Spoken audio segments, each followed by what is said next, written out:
Hello दोस्तों, भूतिया कहानी चैनल में आपका स्वागत है।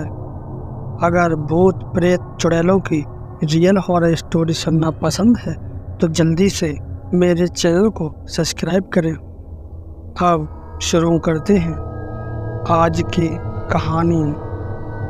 यह कहानी मेरे मित्र के साथ घटी एक सच्ची घटना के बारे में बताने जा रहा हूँ। मेरे मित्र का नाम राज है और हम बचपन से ही बहुत अच्छे दोस्त हैं और हमारी एक दूसरे से हम सारी बातें शेयर करते हैं। जब हम कॉलेज में आए थे तो मेरे दोस्त राज को एक गंभीर बीमारी हो गई थी।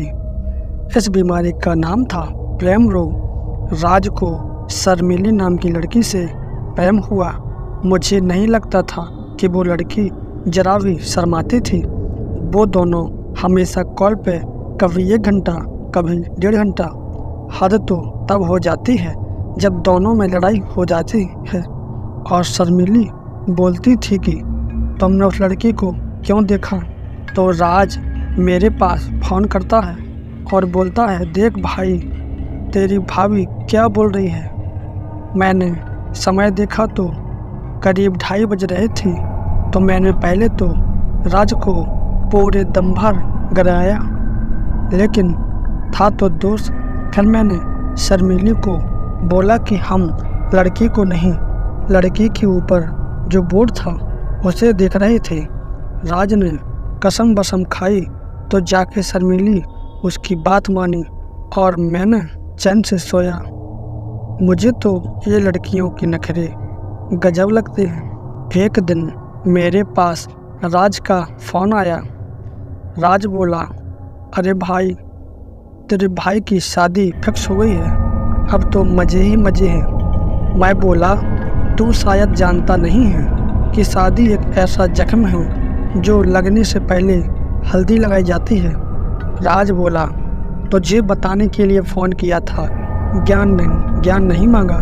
और खबरदार मैं शर्मिली के बारे में कुछ बोला तो वाह भाई वाह, देख ली तेरी दोस्ती। एक लड़की ने हमारी सारी दोस्ती तोड़ दी। राज बोला, चल अब ज़्यादा नाटक मत कर, समझा? मैं सब जानता हूँ। अब फ़ोन रखता हूँ। मैं बोला, ठीक है, मुझे भी थोड़ा काम है, बाद में बात करते हैं। मैंने अपना सारा काम निपटाया। रात हो चुकी थी। मैं खाना पीना खाया और सो गया। ट्रेन फ़ोन की घंटी बजी। मैंने समय देखा तो 12:30 बज रहे थे। फिर मैंने फ़ोन उठाया। फ़ोन पे राज था। मैंने पूछा, क्या हुआ, फिर से झगड़ा हुआ क्या? और मैं हंसने लगा।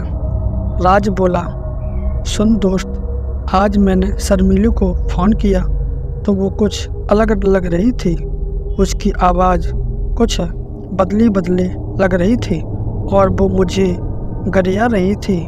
मुझे लगा मजाक कर रही है, लेकिन मुझे कुछ और ही लग रहा है। मुझे कुछ सूझा तो मैंने राज को बोला कि तू शर्मिली को वापस से फ़ोन कर। इतना सुनते ही राज बोला, तुझे मज़ा आ रहा है? मैं बोला, अबे सुन तो ले, तू शर्मिली को कॉन्फ्रेंस कॉल में ले, मैं चुप रहूँगा, तू बात करना। उससे पता नहीं लगना चाहिए कि मैं भी कॉल पे हूँ, ठीक है? राज बोला, ओके। राज ने कहे अनुसार शर्मिली को कॉन्फ्रेंस कॉल पे लिया तो उधर से आवाज़ आई, हमारी याद आज कैसे आ गई, और हंसने लगी। वो शायद राज से मजाक कर रही थी। दोनों लगभग 5 मिनट से बात कर रहे थे। मुझे सब नॉर्मल लगा तो मैंने बीच से फ़ोन काट दिया। थोड़ी देर बाद फिर फ़ोन बजा। मैंने उठाया। समय देखा तो लगभग 1 बज रहे थे। तो मैंने फ़ोन उठाया तो देखा कि अननोन नंबर है। मैंने बोला, हेलो, कौन?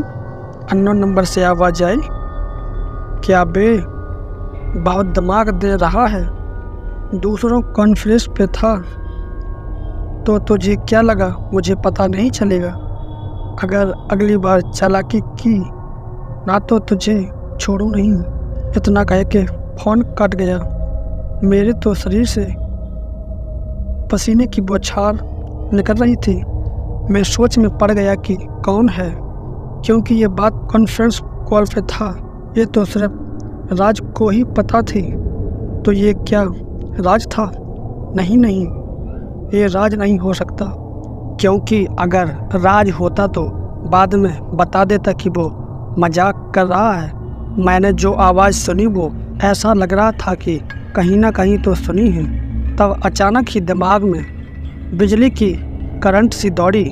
कहीं ये आवाज़ शर्मिली तो नहीं? लेकिन ये कैसे हो सकता है?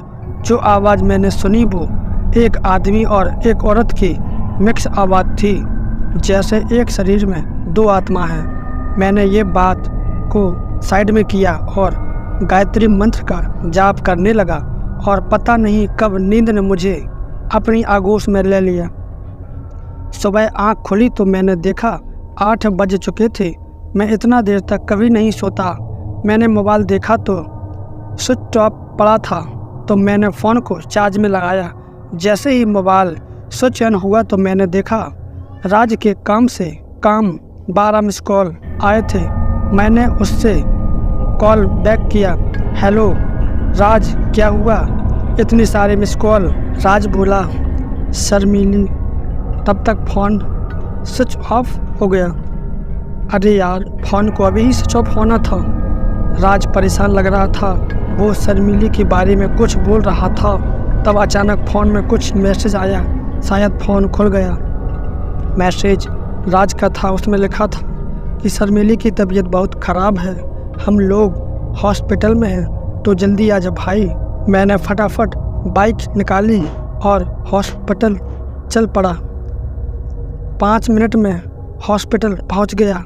मैंने रिसेप्शन से पता लगाया कि अभी जो पेशेंट आए हैं वो कौन से वार्ड में हैं। रिसेप्शनिस्ट, सर वो लोग वार्ड नंबर 7 में हैं। मैं फटाफट वार्ड नंबर 7 की तरफ गया। राज, शर्मिली की मम्मी पापा, अंकल आंटी सब खड़े थे। सबके चेहरे पर टेंशन साफ झलक रही थी। राज जैसे ही मुझे देखा वो एकाएक फूट फूट कर रोने लगा। मुझे तब एहसास हुआ कि मेरे भाई का प्यार कितना सच्चा है। वो मुझसे कहने लगा, यार शर्मिली ठीक हो जाएगी ना। मैंने दिलासा दिया कि उसे कुछ नहीं होगा, लेकिन मुझे भी अंदर से डर खाए जा रहा था कि अगर शर्मिली के बीमार होने पर राज पागल जैसे रो रहा था। अगर शर्मिली को कुछ नहीं हुआ। तभी डॉक्टर साहब बाहर आए। डॉक्टर ने बोला, आप इन्हें घर ले जा सकते हैं। डॉक्टर पता नहीं क्यों थोड़ी चिंता में लग रहे थे। हमने उस बात पर ध्यान न देकर खुशी में थे कि शर्मिली ठीक हो गई। हम फटाफट घर आ गए। राज और शर्मिली बाइक पे आए, बाकी सब ऑटो में। दोपहर के करीब 12:30 बज रहे थे। मैं भी अपने घर आ गया, लेकिन मुझे बार बार एक चिंता सताई जा रही थी कि डॉक्टर के हाव भाव कुछ अलग ही थे। मुझसे रहा नहीं गया। मैंने हॉस्पिटल में फ़ोन किया और वहाँ से रिसेप्शनिस्ट से कॉल फॉरवर्ड किया डॉक्टर के केबिन में। डॉक्टर बोला, हाँ कौन? डॉक्टर साहब, मैं अभी आया था शर्मिली नाम के पेशेंट के लिए। डॉक्टर साहब बोला, हाँ बोलिए। मैं बोला, साहब मुझे कुछ अलग लग रहा है। आप हॉस्पिटल से हमसे कुछ कहना चाहते थे, लेकिन शायद आप कह नहीं पाए। डॉक्टर, हाँ, मैं शर्मिली को लेकर परेशान था। जब मैंने शर्मिली को चेक किया तो शर्मिली में एक अलग सी बदबू आ रही थी, और उसकी आवाज़ एक आदमी की नहीं 2 आदमी की थी।